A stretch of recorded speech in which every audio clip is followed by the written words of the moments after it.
Hello, BookTube. Welcome to the History Shelf. I am your host, Peg. Today's video is going to be broken up into two parts. I've decided to do part one will be all of the history and nonfiction books that new arrivals that have come across the History Shelf's desk in the last month or two. Normally, I get to these a lot quicker. Actually, these are probably have all arrived in the last month, so I thought I'd share them with you. And then the second part will be the fiction that I have received, because I've been getting quite a few of those as well. And actually, this one video I'm going to finish with a huge work of, I'm calling it literary historical fiction. And it's a finished copy, so I'm really tickled to have it. And put this book on your radar. So as you can see, we have a new portrait in the background. We are about to lift off with Gidget, one of my favorite pictures of her in the car. And it was a hot day and she's sweating and smiling. So cute. And Martine loves her astronauts, and she is going to be using that in the future home's office space, her office space. So we have two portraits of Gidget and one of Goldie, and we still have to get Boomer done. And now Daisy. We'll let Daisy grow a little. Anyway, guys, I hope this video is going to come out okay. I see my screen is glitching a little. So tomorrow's the big day. House goes up for sale. And I wanted to get some videos posted before we are running in and out of this house like mad people, because I think we're going to have a lot of showings. And I've got to still work in betwixt all that. So let me get some videos up for you guys, because I'm not sure when the next one will be. Okay, so this is a brand new book, and some of these books are advanced reader copies and some are finished. So some are out, but this one is coming in May. Now I know it's a little ways away yet, but the publicist reached out to me, and she was very excited for this book, and she got me excited because I'm like, this is great. I haven't read anything like this. Except tangentially in other histories. This is Bad Mexicans, Race, Empire, and Revolution in the Borderlands by Kelly Little Hernandez. This is coming up from Norton Publishing in May, so this is my advanced copy here. So what can I tell you about this? Let me tell you. By 2045, Mexican Americans and Mexican immigrants are projected to lead the United States shift into a minority white nation. However, many Americans know little or nothing about the 1910 Mexican Revolution that first catalyzed mass migration, establishing an influx of Latinx. See, every person of Hispanic heritage that I've talked to said they hate that word and they don't use it. But this is what the pub sheet says. But okay, so establishing an influx of Latinx immigrants that became the largest transnational culture in U.S. history. What started the revolution that changed American identity forever? Even mainstream history textbooks leave significant gaps, causing writers like MacArthur Fellow and Rebel historian Kelly Little Hernandez to fill in the story piece by piece. In Bad Mexicans, Hernandez explores the political forces that dramatically shaped both Mexico and the U.S. This thrilling account of the Maganista movement chronicles a group of revolutionaries that seeded the uprisings of the 1910 Mexican Revolution, overthrowing the decades-long regime of dictator Porfirio Diaz. Many tales in Bad Mexicans are unknown to the general public, including these 5 stories you may not find in other history texts. Shall I tell you? Let's just go down it real quick. Number 1, the lynching of 20-year-old ranch hand Antonio Rodriguez by white Texan farmers in 1910, an act of racial terror that inspired widespread outrage. Number 2, how the U.S. Postal Service helped Mexican counterinsurgencies by using the American mail system to hunt down revolutionaries on both sides of the border. Number 3, the pseudonyms, codes, and ciphers used by Maganistas to evade capture by the U.S. government. Number 4, the daring armed raids on the Diaz regime carried out on horseback by the Partido Liberal Mexicano Army. And number 5, why the Mexican Revolution was closely watched and even aided by African American allies. Um, okay, so this is fantastic. It's coming out in May. It says here, um, Bad Mexicans captivates readers with its story of collective revolution. And a vanguard historian of our new era, Kelly Little Hernandez, reminds us why Mexico's past and present lies at the heart of American identity. So I'm very excited. I'm probably going to do. I think I've talked to the publicist. This is one of the books that I will do a video review on my channel. And who knows? I'm hoping to have more author interviews in 2022. Once we get it moved into the new house, I get my new studio set up, my office space. I really want to hunker down and get some more author interviews. So maybe I can even interview the author, Ms. Hernandez. So, Bad Mexicans, guys, put this on your radar for May. And I'll be back before then, probably in late April, early May, to give you my review of it. All right. So that's one of the first new exciting books coming on the horizon here. All righty. Yes, and this book is coming out in April. I'm trying to make sure that my camera is not glitching. Something's glitching. Okay, we're just going to keep going. This is from Other Press. So this is an advanced review copy. The Age of the Strongmen, How the Cult of the Leader Threatens Democracy Around the World by Gideon Rockman. So what can I tell you about this? You know that I minor in despots, and I have a minor in dictators and tyrants, and might as well be strongmen as well. This should be pretty interesting. It's a little slim volume. It's about a little over 200 pages. So this is Gideon Rockman. I guess he wrote Easternization. I haven't read that, but he writes for like Financial Times, The Economist. So this says here, the author of Easternization, an award-winning journalist, finds global coherence in the chaos of the new nationalism, leadership cults, and hostility to liberal democracy. Authoritarian leaders have become a central feature of global politics. Since 2000, self-styled strongmen have risen to power in capitals as diverse as Moscow, Beijing, Delhi, Brasilia, Budapest, Ankara, Riyadh, and Washington. These leaders are nationalists and social conservatives with little tolerance for minorities, dissent, or the interests of foreigners. At home, they claim to be standing up for ordinary people against globalist elites.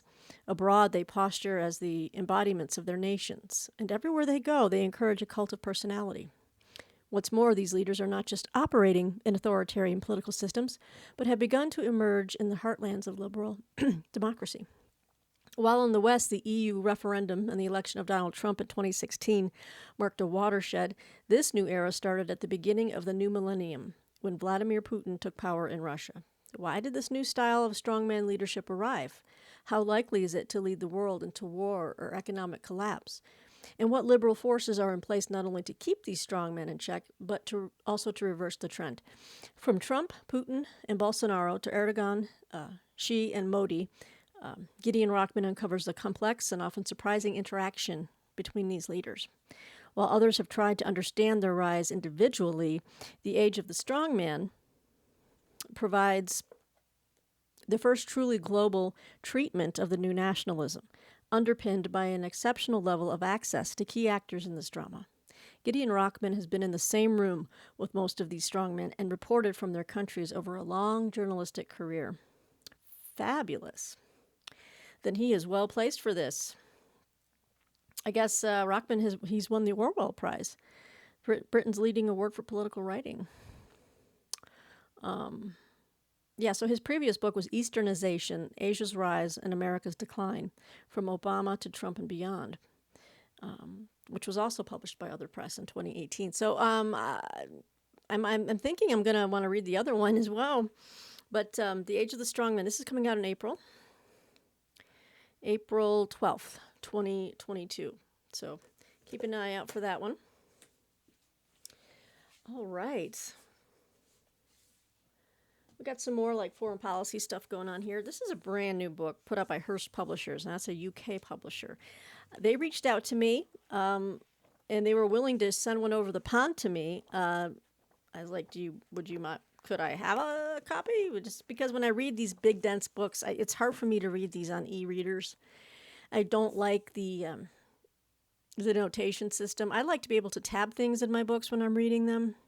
And if it's a book I think I'm going to keep, yes, I use pencil and I like to underline things and annotate. Now, some people say that's super easy to notate in ebooks, but some of the versions that I get might be PDFs or advanced reader e-copies, and some of these things, it might be shared documents, and I can't notate. Like I'm reading a couple for review right now. I cannot highlight. And even that, I have to go back through the list of what I've highlighted. And I just like the physical ability to go through a book and have my tabs right there. But they were very kind to send me a physical copy for this very dense but fascinating book, because I love to read about just international issues in other countries and how we're all interacting together. Current events and political stuff. I subscribe to Foreign Affairs magazine. I love this kind of stuff. So this is brand new from Hearst Publishers. This is Libya and the Global Enduring Disorder by Jason Pack. Afterword by Jonathan M. Weiner. All right. So this is a big, hefty book, about 500 pages. We no longer inhabit a world governed by international coordination, a unified NATO bloc, or an American hegemon. Traditionally, the decline of one empire leads to a restoration in the balance of power via a struggle among rival systems of order. Yet this dynamic is surprisingly absent today. Instead, the superpowers have all at times sought to promote what Jason Pack terms the enduring disorder. He contends that Libya's ongoing conflict, more so than the civil wars in Yemen, Syria, Venezuela, or Ukraine, constitutes the ideal microcosm in which to identify the salient features of this new era of geopolitics. The country's post-Gaddafi trajectory has been molded by the stark absence of coherent international diplomacy. It's a lot more exciting than that sounds. I promise you, this is really good stuff. While Libya's incremental implosion has precipitated cross-border contagion, further corroding global institutions and international partnership. Pack draws on over 2 decades of research in and on Libya and Syria to highlight the Kafkaesque aspects of today's global affairs. He shows how even the threats posed by the Arab Spring and the Benghazi assassination of U.S. Ambassador J. Christopher Stevens couldn't occasion a unified Western response. Rather, they have further undercut global collaboration, demonstrating the self-reinforcing nature of the progressively collapsing world order. So, not a very rosy outlook, but in any event, it should be a very good read. This came out just last year. So I am very happy to take a look at this. Thank you to the folks at Hearst for reaching out. And look at this. Good stuff. This will go with my other books on Libya, which is one of the other countries I've studied in more minor detail, as opposed to like Germany, Soviet Union, North Korea, stuff like that. But definitely Libya is another. Iran is another one. Saudi Arabia.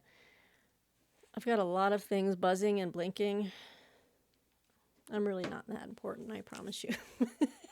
So, so that's another great book. This one is out right now. So if you're in the UK, you are very close to getting a copy there. Okay, so this more along the lines of like geopolitics and stuff. But now we're moving to China and Hong Kong. Now, this is an advanced reader copy, so this is not out yet, but it will be out in April 19th. And this is from the good folks at Riverhead Books. I've been getting a lot of Riverhead books lately, and I've been reviewing them in some outlets. Okay, so this is Indelible City, Dispossession and Defiance in Hong Kong. By Louisa Lim.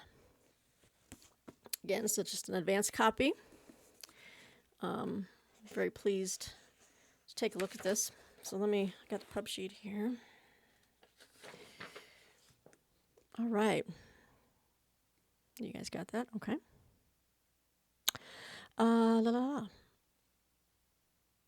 I'm wondering how much to read because there's a lot of stuff here. Well, I'll start in the middle. The story of Hong Kong has long been obscured by competing myths. To Britain, it was a barren rock with no appreciable history before the English arrived. To China, it was a borrowed place, at long last returned to the ancestral fold. Even to its own inhabitants, its distinctive origins, as a place of refuge and rebellion, of hybridity as an endlessly adaptive way of life, remain untaught and unknown.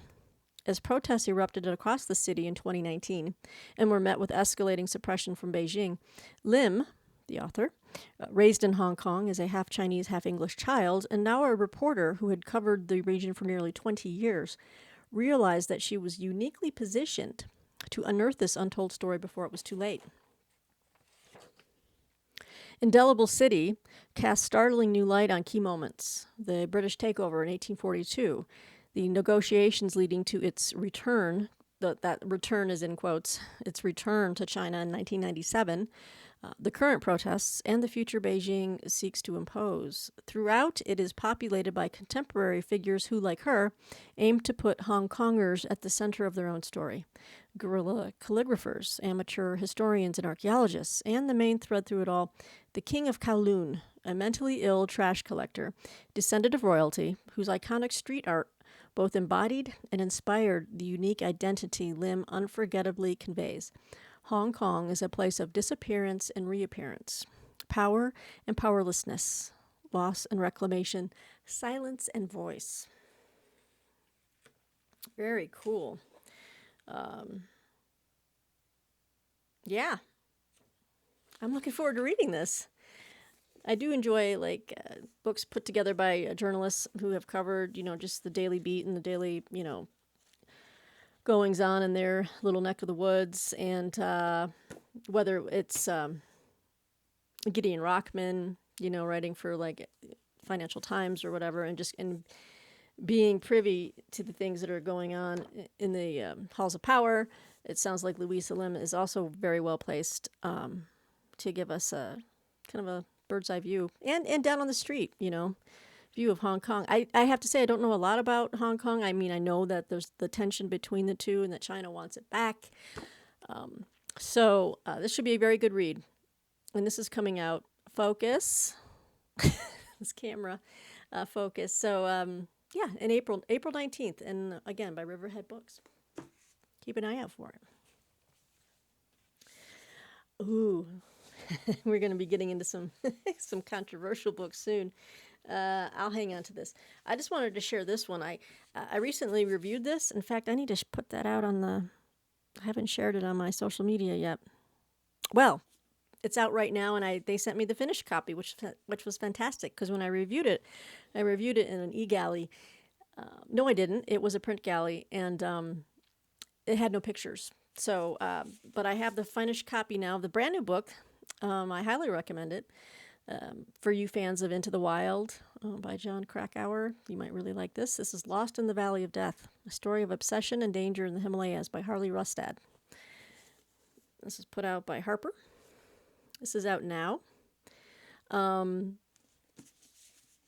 I'm really pleased because, again, I reviewed it. You know what? I'll put a link to my review of it in Shelf Awareness in the description box below, because that's available. This just released on the 11th of January, so just a few days ago. Let's see. This is a riveting work of narrative nonfiction centering on the unsolved disappearance of an American backpacker in India, one of at least 24 tourists who have met a similar fate in the remote and storied Parvati Valley. For centuries, India has enthralled Westerners. Let me hold this up for you guys. I'll read from the pub sheet.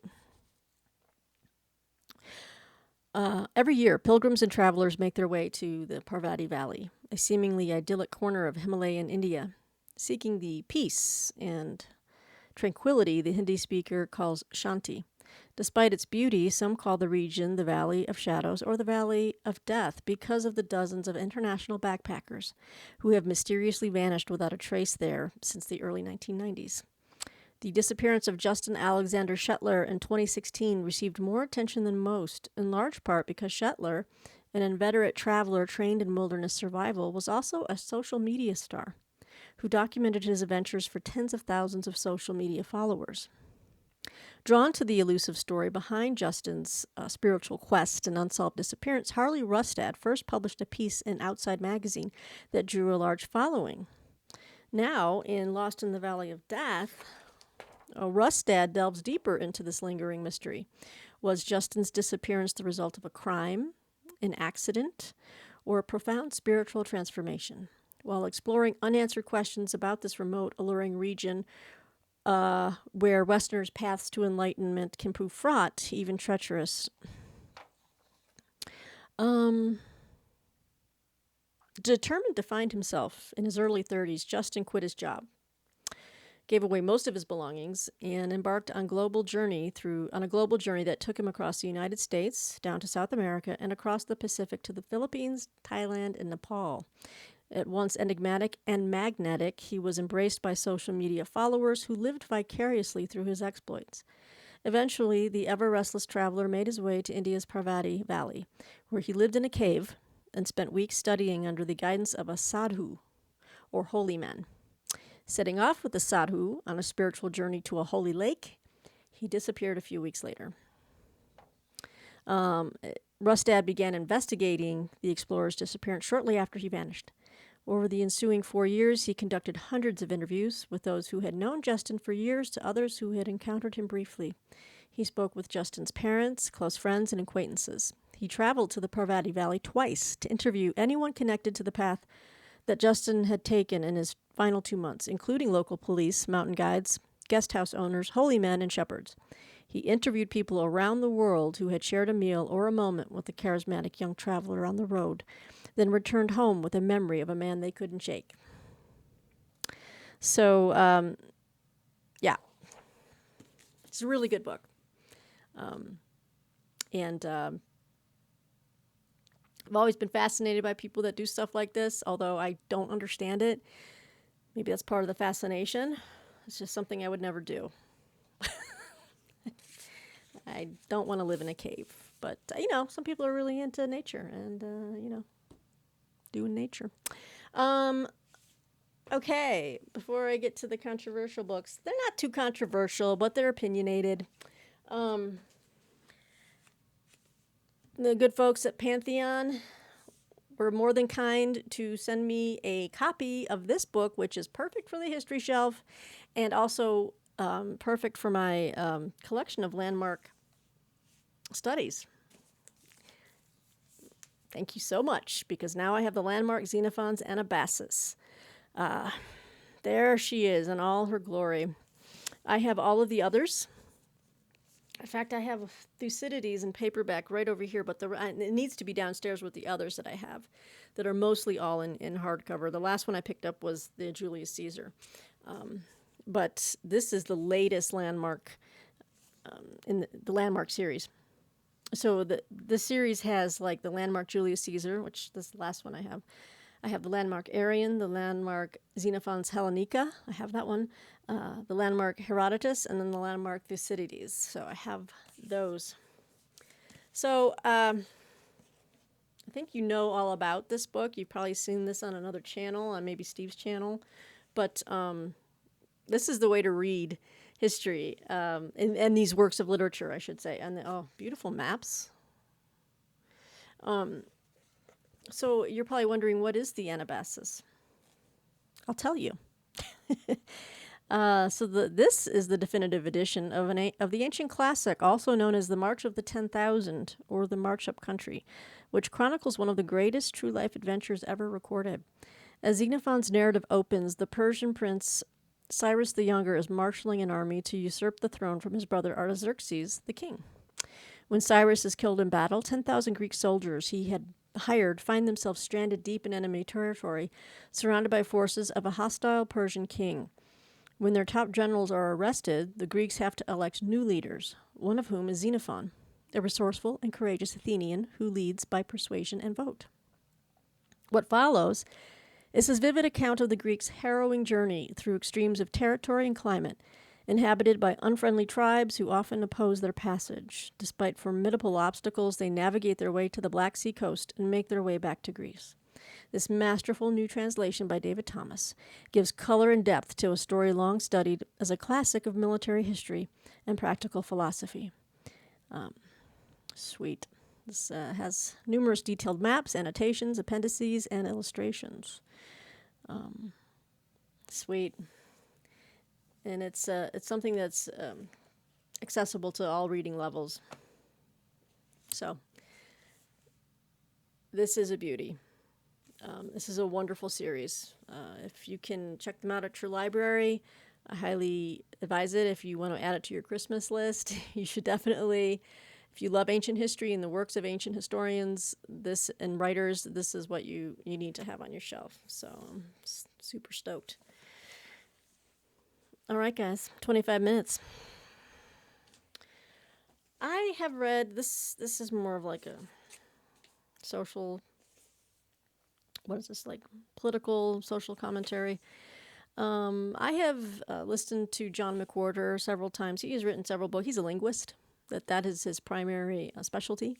But then I started seeing him promoting this book or talking about it in like interview and podcasts, and he's an extremely erudite man, and I'm very intrigued by what he has to say. This is his new book, and it's causing a lot of stir amongst the everyone out there in the political realm and on social media. But this guy's standing his own ground, and I love someone like that. So this is Woke Racism: How a New Religion Has Betrayed Black America by John McWhorter. And if you don't know, you probably have seen him. You maybe just haven't been able to connect the name, but yeah, he's written several books on just language and the use of language. So let me read this to you. It says here, the anti-racism we're being sold isn't the path to a more just and equitable world for all. It's the barrier. Americans of goodwill on both the left and the right are secretly asking themselves the same question. How has the conversation on race in America come to this? We hear that being born white automatically confers privilege even if you're poor, while being black marks you as a victim even if you don't feel like one. We're told to strive eternally to understand the experiences of black people, but that we could never truly know what it is to be black.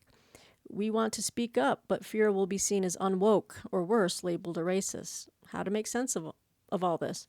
According to John McWhorter, the problem is that a well-meaning but pernicious form of anti-racism has become not a progressive ideology but a religion, and one that's illogical, unreachable, and unintentionally divisive. In Woke Racism, McWhorter reveals the workings of this new religion, from the original sin of white privilege and the weaponization of cancel culture to the evangelical fervor of the woke mob. He shows how this religion that claims to dismantle racist structures is actually harming his fellow black Americans by infantilizing black people, setting black students up for failure, and promoting policies that disproportionately damage black communities. The new religion might be called anti-racism, but it features a racial essentialism that's barely distinguishable from racist arguments of the past. Fortunately for Black America and for all of us, it's not too late to push back against woke racism. McWhorter shares scripts and encouragement with those trying to deprogram friends and family, and most importantly, he offers a roadmap to justice that will actually help, not hurt, Black America. Okay. It's a small little book. It's got very wide margins, so it's a very narrow field of text there. So it shouldn't take too long to read. It's about 187 pages, so it's a very brief, I guess, treatise of sorts. I'm just intrigued. I like to hear all sides of the topic. And as a black man, he's definitely facing a lot of backlash from his own community. So, brand new book. This is put out by Portfolio Penguin. So I guess Penguin Books. Yep. So Woke Racism by John McWhorter. Okay, and then I've got two books by Peter W. Wood. And I have a book by him in the other room. It's called Diversity, the creation or the origin of an idea. That's what it is. Yeah. Peter W. Wood. He is. Oh, these are from Encounter books. Okay, so the first one I want to show you. It's brand new. Encounter Book sent me this one I requested the other one I'm going to show you because I'm, as a historian or a history enthusiast, I'm just fascinated by the topic on the 1619 project. So this other book is kind of like a counter to that. But anyway, they threw in this book too, and this is a brand new book by Peter W. Wood called Wrath, America Enraged. Look at that cover. Wow. 1 second. Okie dokie, I just had to wet my whistle there. Okay, so it says here, anger now dominates American politics. It wasn't always so. Happy Days Are Here Again was FDR's campaign song in 1932. By contrast, candidate Kamala Harris's 2020 campaign song was Mary J. Blige's Work That. I said that like such a white person. Mary J. Blige's Work That. And I like Mary J. Blige and some Missy misdemeanor. Okay. Sorry, guys. Both the left and right now summon anger as the main ways to motivate their supporters. After the election, both sides became even more indignant. The left accuses the right of insurrection. The right accuses the left of fraud. This is a book about how we got here, about how America changed from a nation that could be roused to anger but preferred self-control to a nation permanently dialed to 11. That is a really apt description, and I agree with that. Permanently dialed to 11. Peter W. Wood, an anthropologist, has rewritten his 2006 book, A Bee in the Mouth, Anger in America Now. I wasn't even aware of that book. Okay, so this is a reworking. Okay, which predicted the new era of political wrath. In his new book, he explains how American culture beginning in the 1950s made a performance art out of anger.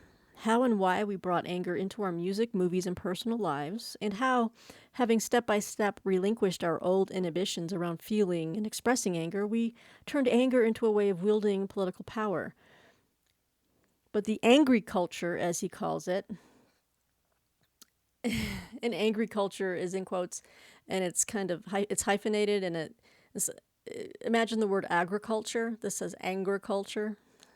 But the anger culture, as he calls it, doesn't promise happy days again. It promises revenge and a crisis that could destroy our republic. Okay, so this is a reworking of a book he had written previously saying that everyone was angry. And it's it's less than 200 pages. Yeah, I'll check it out for sure. And thank you for sending it, Encounter Books. They sent that in addition to this one. I am very intrigued. This is 1620, A Critical Response to the 1619 Project by Peter W. Wood. It's a nice little volume, too. This part right here is cloth.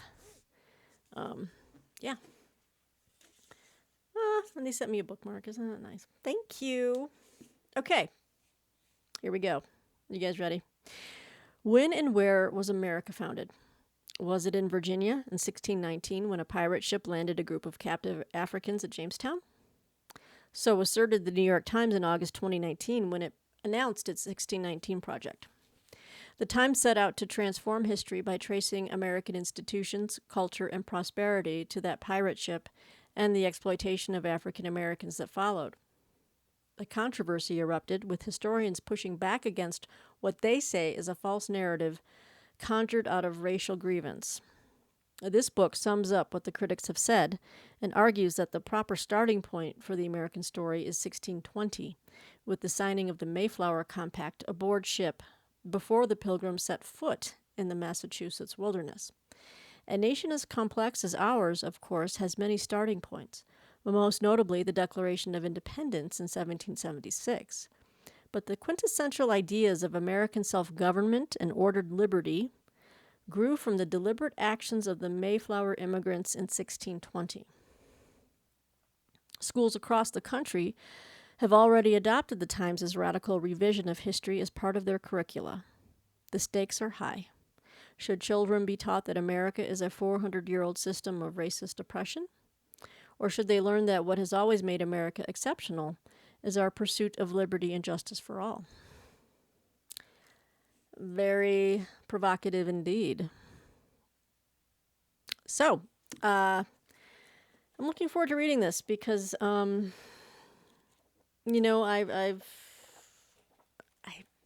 read some of what the 1619 project has been saying. I don't fully agree with all of it. I just don't. And not that to say that I would agree with 100% of this. I think it's important that we all maintain our sense of critical thinking and being able to form our own conclusions. And, history is not always black and white. It's very gray. If anything, that history tells us it's, and why does it matter? What's our origination point? There isn't just one. And I think this what they say here is accurate. With a complex nation, with our complex history, you can't just say there was one starting point. There's many starting points, right? But anyway, I'm intrigued. So this is a new book out by Peter W. Wood, the anthropologist and historian, and I'll report back on that. Let me know if you are interested. And those are some of my new... Oh, no, I got one more. I want to show you the literary historical fiction. Okay, so I got this last year in an advanced review copy, and it was massive. And now they sent me the finished copy, and I'm so excited. This is going to be my project, one of my historical fiction or literary historical fiction reading projects for 2022, because it's a biggie. This is a chunkster. What is the proper phrasing? Is it chunker or chunkster? Someone told me that one of them is very offensive to someone, and I don't know. There you go, here. Look at this. Oh, The Books of Jacob by Olga Tokarczuk, who won the Nobel Prize in Literature for a book that I haven't read, Drive Your Plow Over the Bones of the Dead. But this is her brand new book. This just came out. Oh, and I should say it's translated by Jennifer Croft. Okay. Look at this. It's massive. Another great book by Riverhead Books. So thanks again to the folks at Riverhead. They sent me the finished copy. I should also say I have an advanced reader's copy, an uncorrected proof copy. So if anyone is interested, comment below. I will just have to go by the timestamp to see who would get it first. Okay, so I'm not, and I'm not picking specials or favorites. I'm just, I'll just go by the timestamp. So I do have an extra copy of this available if someone would like the advanced reader copy, because I'm going to hang on to the finished. Okay, so what is this book about?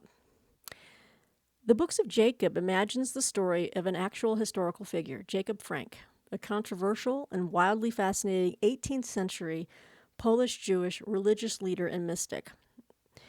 As in Tokarczuk's previous work, Frank is a character who experiences the world as an outsider and an advocate for the voiceless, as well as one who reveals the incongruities that make a person.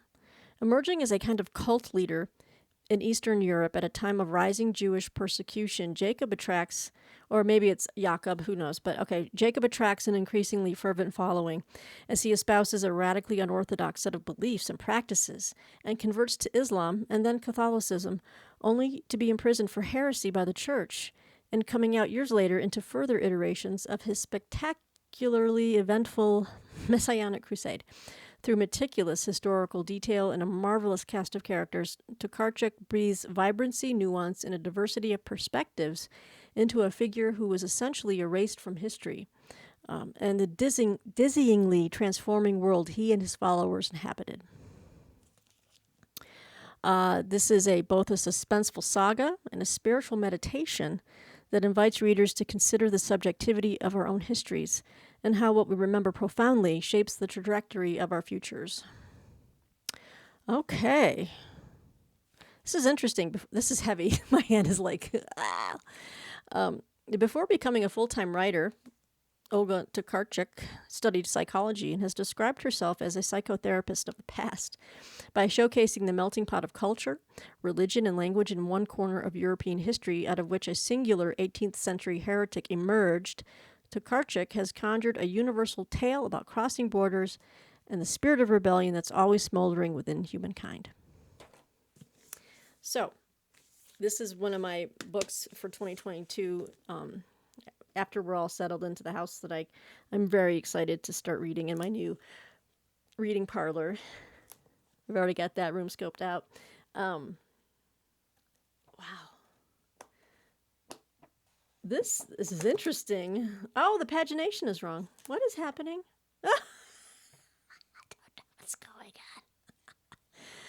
on. I don't know if this is meant to be. Oh, there's something precious about this.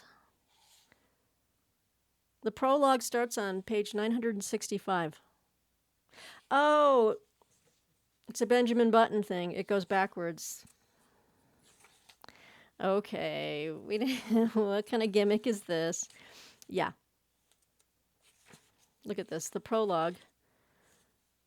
If you can see. This is the second page of the prologue, page 964.